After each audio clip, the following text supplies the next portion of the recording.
Assalamualaikum. Para teroris, para bom bunuh diri itu rata-rata berangkat dari orang yang sudah anti sama kepartaian, anti sama golongan, merasa suci sendiri, kemudian banyak terjadi bom bunuh diri dan sebagainya. Itu sejarahnya panjang. Emang samu gampang tapi urip ya. Sebab itu semenjak itu sudah ulama-ulama itu tidak senang sama orang yang merasa sok suci sendiri, benar. Loh, saya sering ditanya, Gus, sampean itu kan tidak berpartai. Terus kalau organisasi di Indonesia yang sampean ikuti apa? Tak jawab, asal NU atau Muhammadiyah itu mayoritas, saya hanya ada di antara dua itu. Asal mayoritas, masih mayoritas. Soal aku tidak pengurus, memang tidak pengurus, tapi saya milih di antara NU atau Muhammadiyah, asal masih mayoritas. Secara organisasi loh. Bahwa per detail perilaku kita karena kita punya ilmu, ya mungkin kita punya keekhasan sesuai kapasitas masing. Tapi kita harus milih salah satu NU atau Muhammadiyah. Karena ya Nabi sering pesan bahirul muslimin wa man sadda fin nar alaikum bil jamaah fa inna yadallahi ma'al jamaah wa man sadda fin nar. Kamu harus ikut kelompok mayoritas. Kamu enggak boleh hidup sendiri. Wa man sadda fin nar, yang merasa benar sendiri masuk neraka. Ya karena itu tadi ada madrasah karena dibikin kelompok NU. Nanti ada sekolahan modern yang menjadi izzatil Islam wal muslimin melawan wong Kristen atau wong fasik, ya sekolahan Muhammadiyah. Ngerono madrasah, ono turutan, ono lagar penceng, jasane wong NU. Ono sekolahan sing iso bersaing mbek non muslim wae Muhammadiyah.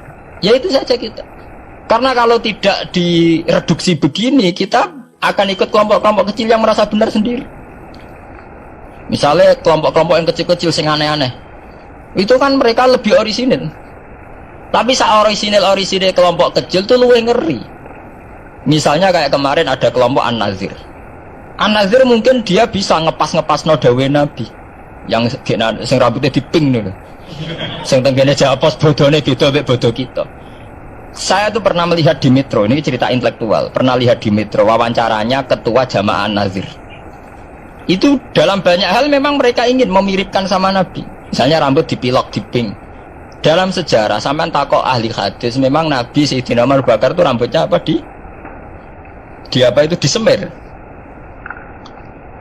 Terus mereka kalau sholat isya itu akhir, katanya Nabi kalau sholat isya sulusul lail, dan sebagainya.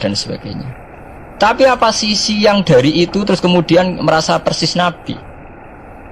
Wong Nabi itu macam-macam. Beliau hidup itu berapa tahun? 23 tahun. Semenjak beliau jadi Nabi itu ngalami kenabian pinten 23 tahun.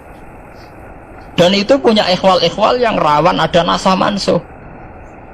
Seperti sekarang di Pondok Indramayu, di mana-mana ada satu kelompok yang nganggep kehidupan sekarang itu adalah periode Makkiyah. Periode Makkiyah itu satu periode yang dimana sholat wajib rapati wajib, zina rapati haram, nyabu rapati. Ya ada kelompok-kelompok di kota-kota begitu. Di kota-kota juga banyak orang yang sama orang zina itu biasa, sama orang nyabu biasa. Mereka sendiri tetap mengharamkan zina, tapi nggak perlu dilawan. Sehingga polemik ketika FPI begitu, ada yang mengatakan periode sekarang itu mirip Makkiyah, di mana kemungkaran nggak perlu dilawan, yaitu bil hikmati wal mau'izatil hasanah. Ada orang yang menafsirkan Islam sekarang itu sudah periode Madaniyah, sehingga kemungkaran harus dilawan. Yang kayak FPI itu yang anggap sekarang sudah periode Madaniyah. Lah itu kan artinya begini, semua itu toh mengklaim mirip-mirip niru Kanjeng Nabi. Masalahnya semua itu juga ngeklaim mirip-mirip niru Kanjeng Nabi. Wassalamualaikum warahmatullahi wabarakatuh.